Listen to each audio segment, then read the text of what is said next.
Hope all of y'all are doing good. I'm outside on my lunch break. It's a beautiful day outside. I just want to go ahead and get this video out real quick.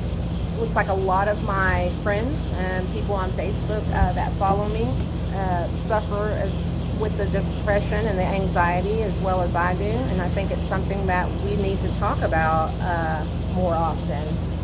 The reason I feel that way, I feel that very strongly, is because when I really started having issues with anxiety, where it became a time in my life where I was having a hard time even functioning, was in my mid-20s. And I was not familiar with what anxiety was. I hadn't really heard of it or knew anyone that I knew of that suffered with it. And I really thought that I was getting some sort of diagnosis that was going to end my life when I did find out that I had the anxiety. Hindsight being 2020, I've always had anxiety, even as a small child. When I was growing up, they didn't really diagnose children with anxiety disorders back then, I don't think. So I was called a worrier a lot. I was, said I was sensitive child. Things like that were said about me all the time. And also I would get called a hypochondriac a lot because I had a lot of stomach aches and I had a lot of headaches that were really happening to me, but they couldn't find a reason why I was having the stomach aches or the headaches. And I thought for the longest time when I was growing up that I was actually dying of a brain tumor.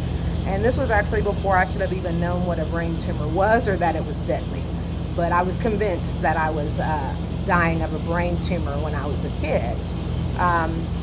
I ended up not wanting to go to school. I didn't want to be around people, and they really didn't, know why back then. So in my mid-20s, I was a young mother, I was working, and it got to a point where I just could barely even function or get out of bed because I constantly felt like my heart was pounding. I thought I was having a heart attack. I couldn't breathe. I kept ending up in the emergency room every night. I would end up at my doctor's office. They would run all these tests and they wouldn't find anything wrong with me. My medical records chart, one time I looked, it was like this tall, and I'd only been going to see that doctor for about a year. And she finally told me that I had an anxiety disorder, and that was why I had these feelings like I couldn't breathe, and this is why I felt like I was having a heart attack, and that I wasn't really having these symptoms, these things happen, but I was having these things happen, but not a heart attack. So at first, when she told me that, I did not take the medication that was recommended. I felt like if it was in my head, I should be able to control it, and I didn't want to take the medication. I felt like it was a slope I didn't want to go on, and that if I was strong enough, I could just do it on my own. And so I started reading books and, trying to do some alternative things. I was sniffing lavender like crazy. I was holding pressure points. Everything. Still refusing to take the medication. And then I started to lose weight, and I lost a tremendous amount of weight. I got down to about 120 pounds, which does not look good on my frame. I was not meant to be a 120-pound person, so I looked sick. People thought I was either sick or that I was on something all the time. And it was really just that I had no appetite. And if I did get an appetite, a little appetite, I would eat and I would be sick to my stomach. So I got down really thin, and my family and my primary care doctor kind of stepped in and took the decision out of my hands on whether or not I was going to take this medication or not. And this was after about 2 years of me really fighting, the medication. But they did. They took the decision out of my hands. Between the two of them, they, told me if I did not take the medication and try to get this under control, that they were going to put me inpatient and that I was not going to have a choice in the matter. So I started taking the medication against my will at the time. I was very angry. I felt very betrayed. I felt weak. I felt like if I had been stronger, that this would not have happened to me.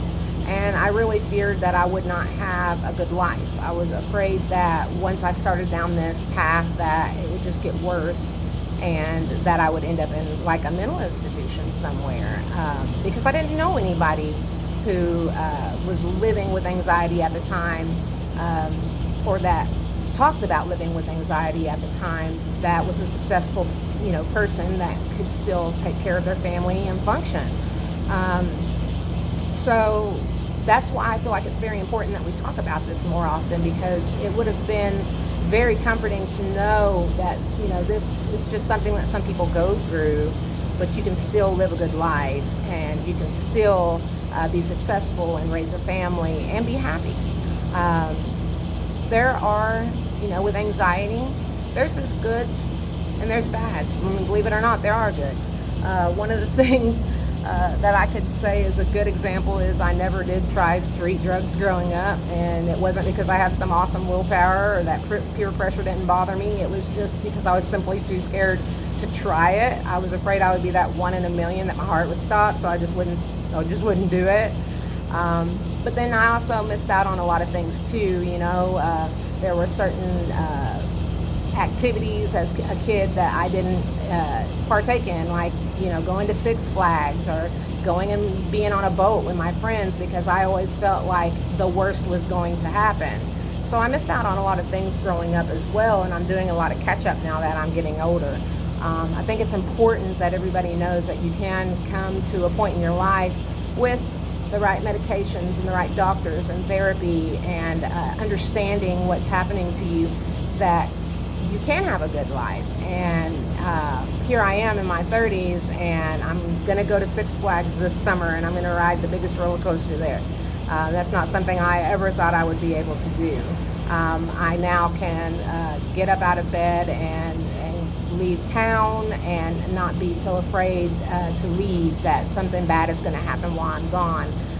I still have my bad days.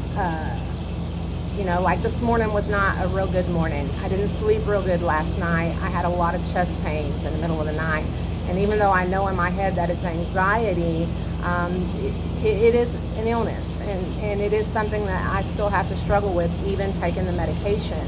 I think that's something that's important to know too, is that you learn coping mechanisms and you learn skills, and you know that it's going to pass. So knowing that there is a light at the end of the tunnel is huge. I think that if I'd known that in my early 20s, I wouldn't have fought so hard against going to therapy and getting on the medication and trying to get to the other side. It doesn't have to be so frightening if we talk about it.